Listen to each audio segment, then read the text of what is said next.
In 2021, Mark Zuckerberg made a bet. He renamed his trillion-dollar company after a world that didn't exist. Investments in the country in order to build out data centers and infrastructure to power the next wave of innovations. He promised 1 billion people would live inside it. He spent $80 billion building it. And when it was finally finished, only 900 people showed up. The biggest flop in social media history. His own employees had to be begged to log in. One of the world's greatest programmers walked away. And what was supposed to be the future became one of the most expensive failures in technology history. The question is, how did Mark Zuckerberg spend $80 billion building a world that nobody wanted to live in?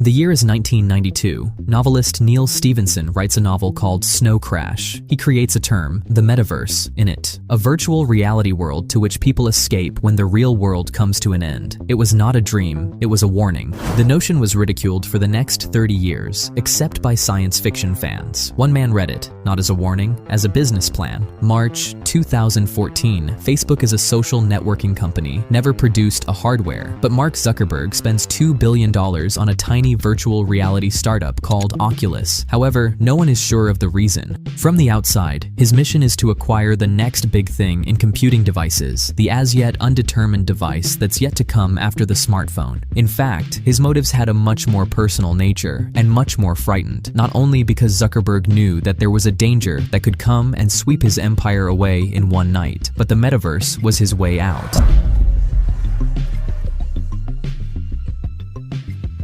He wanted to get out of a trillion-dollar prison he had put himself in. This is the key that motivated all. Facebook wasn't the landlord of the land that it was on. With each Facebook or Instagram use, the service was being used on a device created by Apple or Google. They set the rules, they took a cut, and they might change the situation according to their wishes. That's exactly what Zuckerberg confides to his executives in an email leaked back in 2015. Facebook is dangerously exposed on mobile to the two companies that control it. In April 2021, Apple then confirmed that his nightmare is true. App tracking transparency is one of the iOS updates that allows users to opt out of the apps they use tracking them online. A majority of users did not agree to tracking instantly. One software update will bring in $10 billion in revenues for Meta in 2022 alone, Zuckerberg said. Let that sink in. The result of this was the destruction of more money than the entire GDP of Iceland for an entire year, and one company flipped a switch, outside Zuckerberg's control.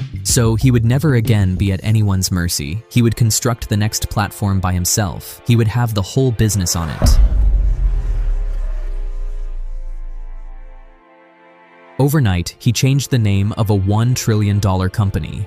But there was another blaze that raged. Facebook is one of the least trusted technology brands in 2021. The Cambridge Analytica scandal was the revelation of the harvesting of data of 87 million users for political targeting. A whistleblower, Frances Haugen, leaked documents that revealed the company's knowledge that its platforms were harming children and the decision to choose to go with profits. Zuckerberg was called in by Congress. Advertisers pulled back. Facebook was a brand that had radioactive properties. On October 28, 2021, he did. He was in a kind of keynote and announced that Facebook, the company, is now known as Meta. The name is inspired by the metaverse he was set to develop. He informed the investors that it would achieve 1 billion users in 10 years. The world believed in him. The metaverse will create $5 trillion by 2030, according to one of the world's largest consulting firms, McKinsey. Companies such as Nike, Disney, and Balenciaga began recruiting for positions in the metaverse. Over 160 companies went headlong. The hype was total. This was a simple one, no product available, so when men saw it, they were amazed.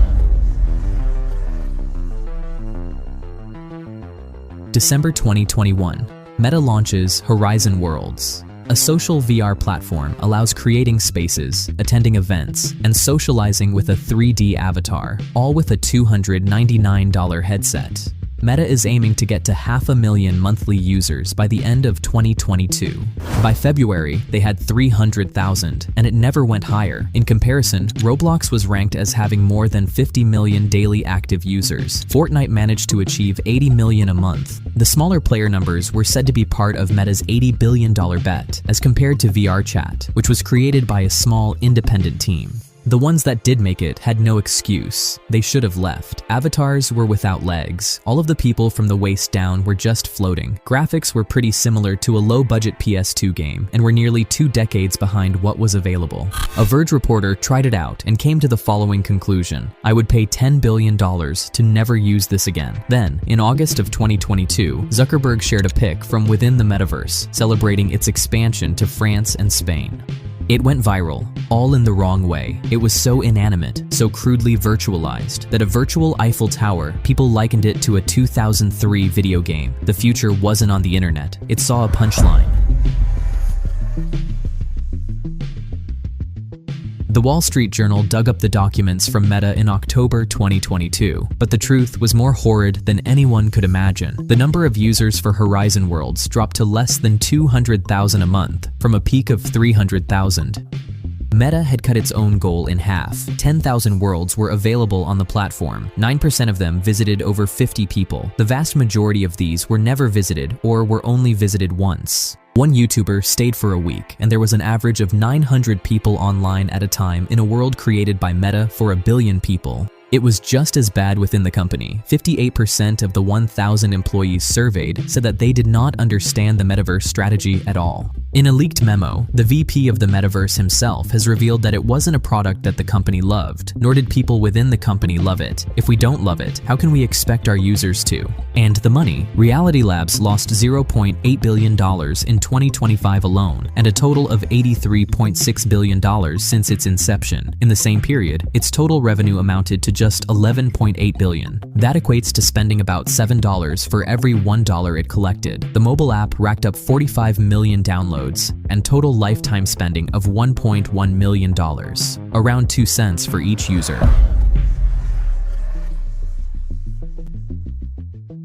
So, the genius went away, and the one who couldn't. To comprehend this failure, it's necessary to comprehend the 2 men at its center. The one who has gone away, the first, the legendary programmer of 2 of the most influential games of all time, Doom and Quake, John Carmack, is in the mix. He was in Oculus even before Facebook acquired it. In December 2022, he resigned. He was biting. Meta has got the money, it has got the talent in the world, and it just couldn't get out of its own way. We spoke about a business that continually undermined itself and wasted efforts. The metaverse has been talked up by arguably the most prolific engineer of all time, and he's now left. That would be the second Zuckerberg who struts around as a guy, for he could not go away behind his name, for he had put his name behind him. As the losses continued, he kept on spending. He was correct about the risk. Indeed, Facebook was a fish in a barrel. That's exactly how risky that was. Apple proved to be. Even the fear was all too real. This was met by a disaster. This was something no one had in mind. What Meta got right with their one piece of hardware, it was not a headset at all. They were the Rebrand smart glasses. They were not intrusive, and people wanted to wear them. They sold over 7 million units in 2025. This Zuckerberg you thought you wanted was a pound and sat on your face.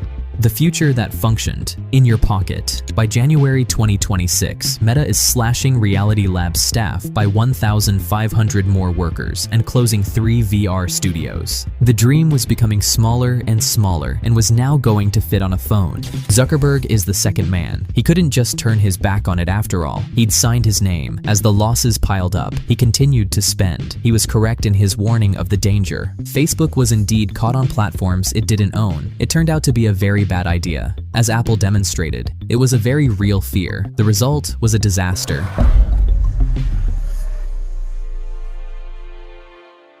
Well, that's the tale of the priciest bet ever made in a corporate setting. After his dream, the name of a man's business was changed. He invested $83.6 billion in it, but there were little to no spectators. The problem with the metaverse, however, is that it is not going bankrupt because of a lack of money, as Meta has plenty. It did not work because everyone was asked to do something that they didn't want to do. Wear a computer on their face, forget about the real world, and live in the virtual one where most people did once and never again. There were many indications. 50% of staff members were unable to describe the strategy. One of the men in charge had to beg his own men to log in. One of the world's top coders dubbed the entire thing a waste and quit. But Zuckerberg continued. Metaverse is a 1992 book by author Neil Stephenson that depicts a dystopian world and the individuals who do not desire to change it. Not that the novelist was more insightful about the metaverse than the guy who risked his empire on it 30 years ago and $83.6 billion later. So, let me ask you this. The world's wealthiest, smartest, and most powerful company is building the future, and the whole world is not on board. For whom was that future? If you watched this video and realized that the worst failure in tech no one was talking about, hit the like button and hit subscribe. There are numerous more tales such as this to be told. Just take my word for it. This is merely the beginning.